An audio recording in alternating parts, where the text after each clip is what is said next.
Hi, welcome to Learning Monkey. I am Vikram. In this class, we'll try to understand disadvantages of stop and wait protocol. The concept of stop and wait protocol has already been discussed in our previous videos.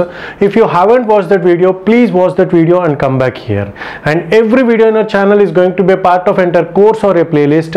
Our suggestion is to follow the entire course so that you can have better understanding of the concepts. And the link for the playlist is provided in the description below. Now coming to this class, so this is let's assume that this is the sender and receiver, and what happens in the stop and wait algorithm is protocol is we will transmit some amount of bits and we will wait for the receiver to send the acknowledgement, and later we are going to send the next frame.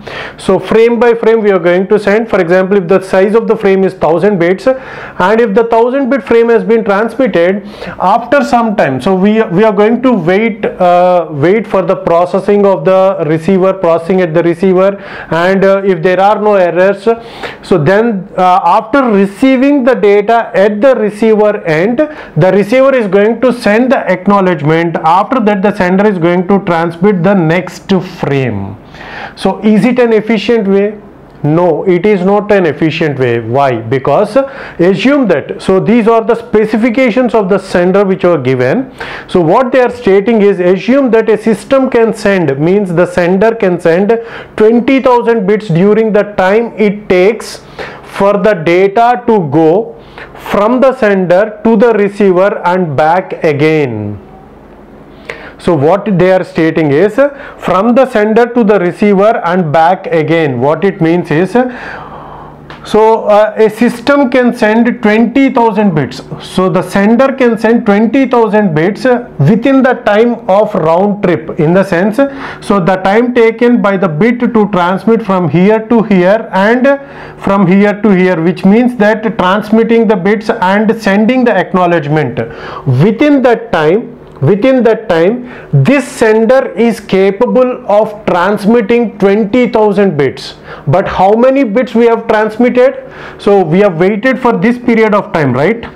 So this is what we call it as a round trip time. So round trip time. So this is the time where the bit can be transmitted from a bit can be transmitted from sender to receiver, and that same bit can be transmitted from receiver to sender. So this amount of time is what we call it as round trip time. So what the system is capable of is, the system can send 20,000 bits within this round trip time, this system, during the time it takes, so the time it takes for the sender, so for the data to go from sender to receiver and back again. So from sender to receiver and back again, within this time, this sender is capable of transmitting 20,000 bits, which means that it is bandwidth delay product. So the concept of bandwidth delay product has already been discussed in our previous videos. So the bandwidth delay product of the sender is 20,000 bits. Okay, but we are sending 1000 bits. So what is the efficiency at which the sender is transmitting? It is 1000 by 20,000. So if you do this math, so we are going to get around 5% efficiency. So the utilization of the features that are available at the sender is 5%, means 95% capability of the sender is unutilized. So filling up the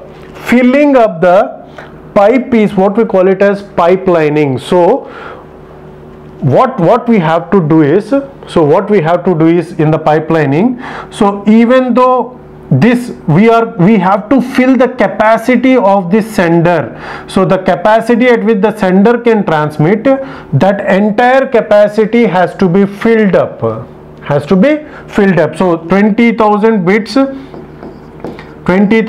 bits can be transmitted. So within this transmission we are going to get the acknowledgement for the first frame. So 20,000 bits means how many frames? As we are having 1000 bits per frame, how many bits we are going to get? It is going to transmit 20 frames.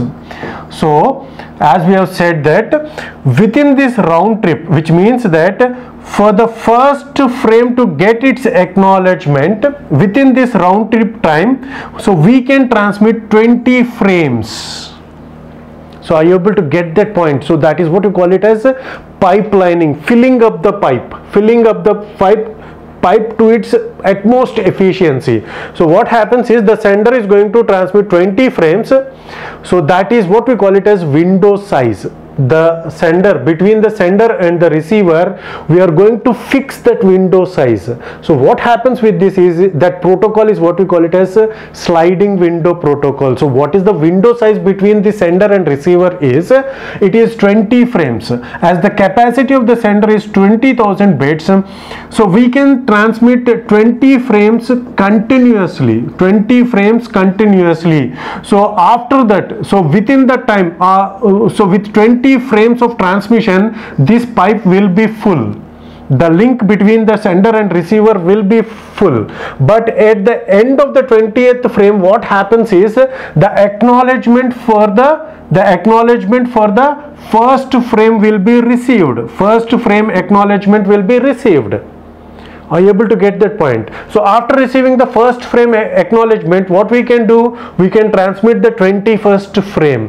With that, we can fully utilize the channel capacity. That point is very important to understand. So that is what we call it as pipelining. That is what we call it as a sliding window. So the size of the window is 20 frames. With that, the capacity of the senders can be utilized fully.